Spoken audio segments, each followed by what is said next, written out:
सीधी शिवाय नमस्ते दोस्तों। जैसे कि दोस्तों आप सब जानते हो कल बुधवार का दिन और बुधवार के दिन आपको बस 5 हरे मूंग के दाने से अचूक उपाय करना है। यदि आप इस उपाय करते हो ना दोस्तों, तो जो भी आपकी मनोकामना होगी, धन को लेकर, व्यापार को लेकर, नौकरी को लेकर, वो आपकी मनोकामना अवश्य ही पूरी हो जाएगी। साथ ही अगर आपके जीवन में कोई समस्या चल रही है धन को लेकर, कर्ज को लेकर, तो वो समस्या भी आपके जीवन से समाप्त हो जाएगी। पूजा गुरु जी कथा को सुनकर उपाय को अच्छे से समझाने का प्रयास करेंगे। तो आइए दोस्तों जानते हैं उपाय कैसे करना है। दोस्तों पहला जो उपाय है वो है मनोकामना पूर्ति के लिए। यदि आपकी कोई विशेष मनोकामना है धन को लेकर, व्यापार को लेकर, नौकरी को लेकर, तो आप इस उपाय को अवश्य कीजिएगा। इस उपाय करने के लिए आपको लेने हैं 5 हरे मूंग के दाने। जो आप 5 हरे मूंग के दाने लोगे ना, वो खंडित नहीं होने चाहिए, इस बात का ध्यान रखना। साथ ही दोस्तों आपको लेना है 1 लोटा जल तांबे के पात्र में। अब आपको चले जाना है शिव जी के मंदिर में। इस उपाय को आप सुबह से लेकर शाम तक कभी भी कर सकते हो। शिव जी के मंदिर में जाकर सबसे पहले आपके पास जो 5 हरे मूंग के दाने हैं, उनमें से 4 हरे मूंग के दाने आपको 4 स्थान पर समर्पित करने हैं। दोस्तों सबसे पहला जो स्थान है वो है गणेश जी का स्थान। अब गणेश जी का जो स्थान होता है जलाधारी के राइट साइड पर होता है, तो वहाँ पर आपको पहला हरा मूंग का दाना समर्पित कर देना श्री शिवाय नमस्तुभ्यम कहते हुए।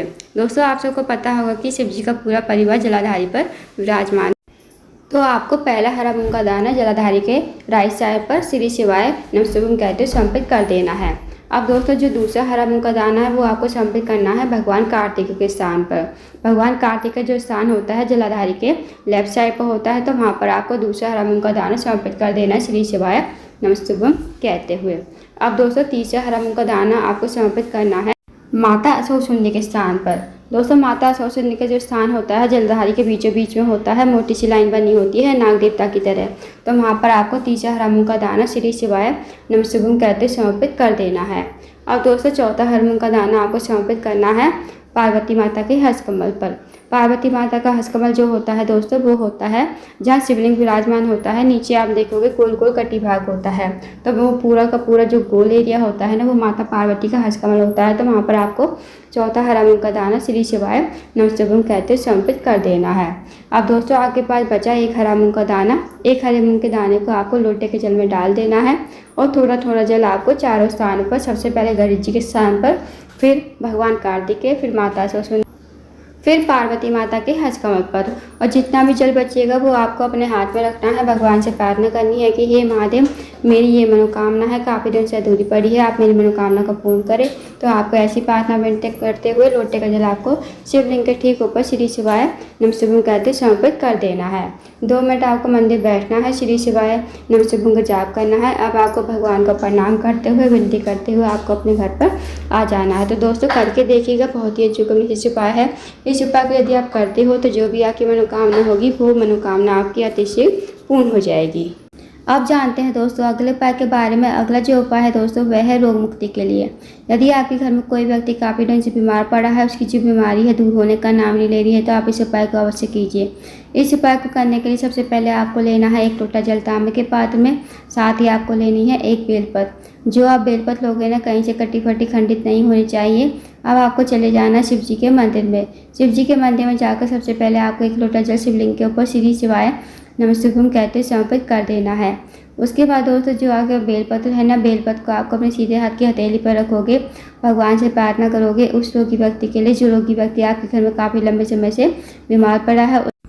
आपको उस व्यक्ति का नाम लेते हुए, गोत्र बोलते हुए, इस बेलपत्र को आपको कुंडकेश्वर महादेव का नाम लेते हुए शिवलिंग के ऊपर समर्पित कर देना है।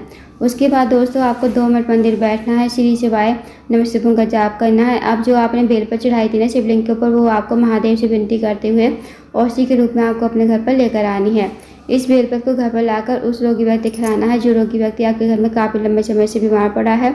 उसको आपको कुंडकेश्वर महादेव का नाम लेते हुए इस बेलपत्र को चबा चबा कर खाने को कहना है।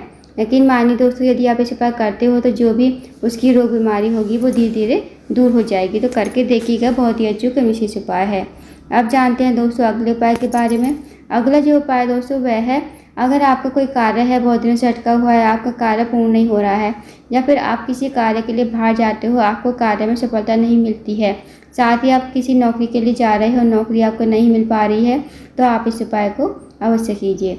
इस उपाय करने के लिए आपको लेना है 1 लोटा जल तांबे के पात्र में। साथ ही आपको लेने हैं 2 कनेर के फूल, जो पीले कलर के फूल होते हैं ना, वो आपको लेने हैं। अब दोस्तों इस उपाय को भी आप सुबह से लेकर शाम तक कभी भी कर सकते हो।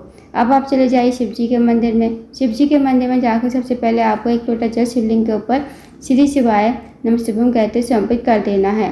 उसके बाद दोस्तों जो आपके पास 2 कने के फूल है ना, 2 कने के फूल को आपको अपने हाथ में रखने हैं। भगवान से प्रार्थना करनी है कि हे महादेव, मेरे जीवन का ये कार्य है बहुत दिन से अटका हुआ है, आप मेरे कार्य को पूर्ण करवाएं। उसके बाद आपको 2 कने के फूल शिवलिंग के ठीक ऊपर श्री शिवाय नमः शिवाय कहते समर्पित कर देने हैं। 2 मिनट आपको मंदिर बैठना है, श्री शिवाय नमः शिवाय का जाप करना। फिर आपको भगवान को प्रणाम करते हुए विनती करते हुए आपको अपने घर पर आ जाना है। तो दोस्तों करके देखिएगा, बहुत ही अच्छा विशेष उपाय है।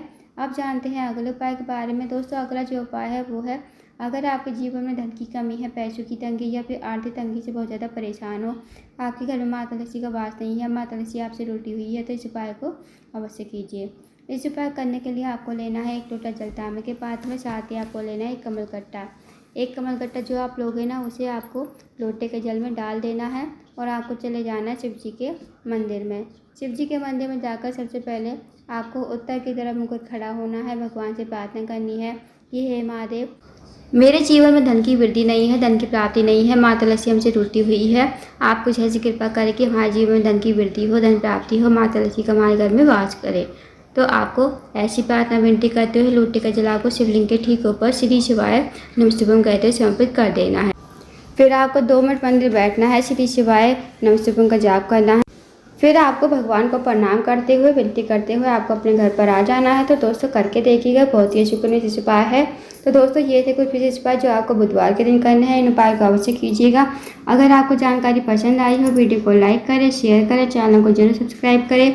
कमेंट बॉक्स में श्री शिवाय नमः शिवाय हर हर महादेव जरूर लिखें।